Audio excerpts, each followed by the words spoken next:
tweet from this morning. A Harley Davidson should never be built in another country, never. Their employees and customers are already very angry at them. If they move, watch. It will be the beginning of the end. They surrendered. They quit. The order will be gone, and they will be taxed like never before. Harley Davidson is on the brink as Trump ripped them apart on live TV, accusing the brand of shifting production overseas and gutting the American market. Now they're drowning in cultural backlash, botched market pivots, and risky reinvention stunts, all while getting relentlessly mocked by the very riders who once worshipped them. Have you ever seen an American icon just trip over its own shoelaces in public? Yeah, that's Harley Davidson in 2025.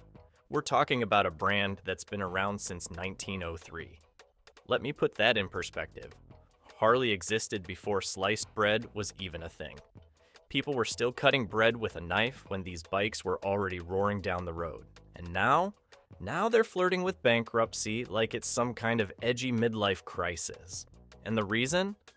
Oh, it's a masterpiece of bad decisions. The kind you almost have to respect for the sheer consistency. First, they alienated the very people who built them up. Their most loyal American riders. The leather-clad crowd that didn't just ride Harleys, they lived Harleys. These are people who wear the logo on their jackets, on their arms, and probably on their soles. And Harley looked at them and said, "Cool, but what if we sold out?" Enter Donald Trump. Not exactly the guy you want narrating your downfall, but here we are. He didn't just criticize them politely. No, he torched them, called them out for selling out, and flat out warned that moving production overseas would be the beginning of the end.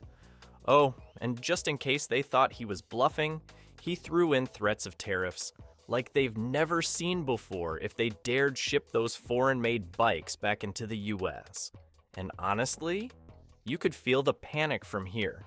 This is a company whose image used to be all about freedom, rebellion, and Milwaukee steel. The roar of the engine was practically the national anthem for biker culture. Now, that same image is slapped with a shiny, made in Thailand label. Because nothing says American icon like outsourcing your soul. The stock market wasn't laughing either. After Trump's comments, Harley's stock didn't just dip, it took a full-on swan dive. Years of stability, gone. And in the process, Harley managed to turn itself into a political punching bag in the middle of a culture war. Impressive, really. You almost want to hand them an award for hitting every possible nerve at once. The irony here is almost too much. Back in the 1980s, Harley was actually saved by government-backed tariffs against Japanese imports. They were the scrappy underdog fighting off the foreign invaders. Now, they're sabotaging themselves, trading in the chrome and roar for silence. And not just regular silence, synthetic engine noises. Fake roar, because apparently the actual rebellion was too loud for the new business model. Now let's talk about how they went from Milwaukee pride to anywhere but here. It's 2018. Trump rolls out steel and aluminum tariffs, a classic America First move. And you'd think Harley would double down on US jobs, right? Wave the flag, boost domestic production, maybe slap some extra stars and stripes on their ads. But nope. Instead, they opened a brand new plant in Thailand. Thailand. You cannot make this up. And just to add insult to injury, they shut down the Kansas City plant while they were at it. And they didn't stop there. Oh no, Harley decided the world was their oyster, or at least their cheaper labor pool. They expanded production in Brazil and India too, giving the impression they were running from their home base as fast as those engines could carry them. And of course, Trump wasn't going to let that slide.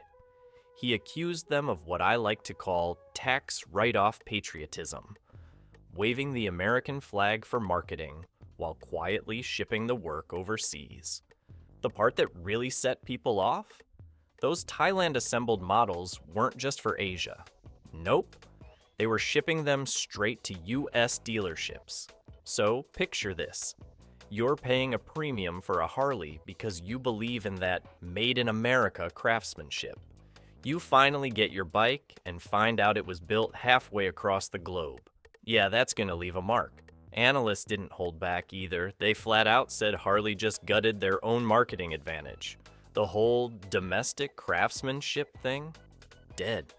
Now they look like every other multinational chasing cheap labor and wondering why customers don't feel special anymore. But the hits didn't stop with the PR disaster. The financials took a pounding too. Since 2018, Harley's stock has been on a multi-year decline. And the sharpest drop? That came right after Trump tore into them over Thailand.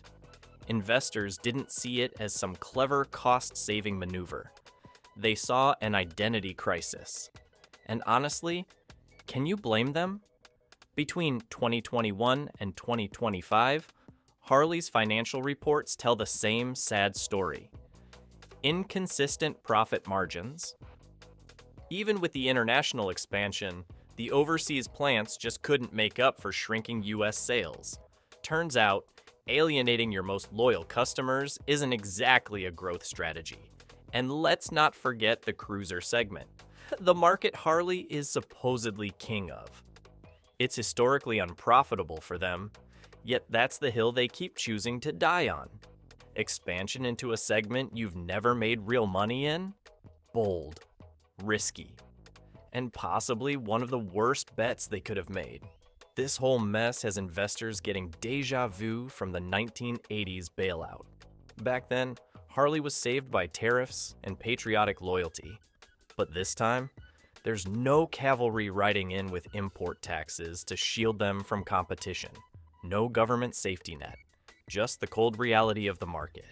And the perception now, completely different. Harley used to be a biker-led American icon, run by people who actually understood the culture and the product. Now it's seen as a boardroom-run global brand, making spreadsheet decisions while trying to sell freedom as a lifestyle product. That's where we are right now. A company that once defined rebellion, now stuck in a self-made identity crisis. And they've managed to do it without anyone forcing their hand. No foreign competitor toppled them. No one stole their market overnight. They just decided to betray their roots and hope nobody noticed. Everybody noticed. Legacy Harley buyers are not the type to get excited about a sustainability initiative. We're talking about veterans, factory workers, long-haul riders, the people who've spent decades with grease on their hands and the wind in their face. These are not folks who are waiting for their favorite motorcycle company to pivot into electric scooters with marketing slogans about saving the planet. And yet, Harley somehow thought swapping chrome for climate hashtags was a brilliant move. The reaction? Brutal. The switch to electric motorcycles was bad enough for them, but Harley went one step further and added synthetic engine noise generators. You read that right. Fake roar. These machines hum like oversized hair dryers, so Harley's solution was to pump out artificial sound through speakers. Riders immediately nicknamed them toothbrush bikes, because apparently nothing screams rebellion like pretending your motor is louder than it is. And sure, maybe younger riders in city apartments thought it was cool. But try telling a guy who's been riding for 40 years that his new Harley will simulate the sound of a V-twin. You might want to duck. The disconnect here is almost art. Harley built a brand on raw, unapologetic noise, then decided the future was quiet, but fake loud. In their scramble to woo Gen Z and urban millennials, they've completely collided with the leather-clad, road warrior image they spent over 122 years cultivating. They went from being the poster child of grit to trying to be the cool kid at the vegan coffee shop. It's like watching a rock band swap their guitars for ukuleles because they think it'll trend on TikTok. And then Trump dropped his now famous woke corporate disaster line, and that phrase stuck like super glue to half of Harley's fan base. Suddenly, Harley wasn't just a motorcycle company anymore. They were lumped in with ESG scorecards and oat milk latte branding. Whether you agreed with him or not, that label cemented an image problem Harley still can't shake. For a brand that once marketed itself as the antidote to conformity, being seen as another corporate checkbox machine is about as bad as it gets. Analysts have even said the backlash isn't about the money at all. It's emotional. It's the gut punch of watching your granddad trade his Harley for a Tesla Cybertruck. The fans aren't just losing a bike, they're losing a piece of their own identity. And that's something you can't fix with a press release. Now enter Harley's desperate Hail Mary, the $6,000 Sprint. CEO Jochen Seitz announced it like it was the second coming, an entry-level cruiser meant to pull in a younger global audience. Price tag under $6,000, release date set for 2026, and supposedly designed with a nod to Harley's heritage. The problem? This bike's been in development since 2021. That's 4 years in the oven, and by the time it hits the streets, there's a real chance it'll feel outdated before the first sale. History doesn't exactly make this feel like a slam dunk either. Low-priced Harleys have never been great profit machines for the company. Every attempt to break into the budget segment has been met with lukewarm results and lower margins. And now, they're jumping into a sub-7K market that's already packed with competitive bikes offering better specs for the same money.